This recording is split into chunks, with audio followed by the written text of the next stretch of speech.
ऐसा बलवान है जैसे चट्टान है, एक तूफान है।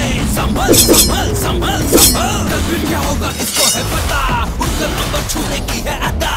नहीं तुम्हारे रास्ते पे चलने वाला कोई हो, दुश्मन नहीं छोड़ने वाला।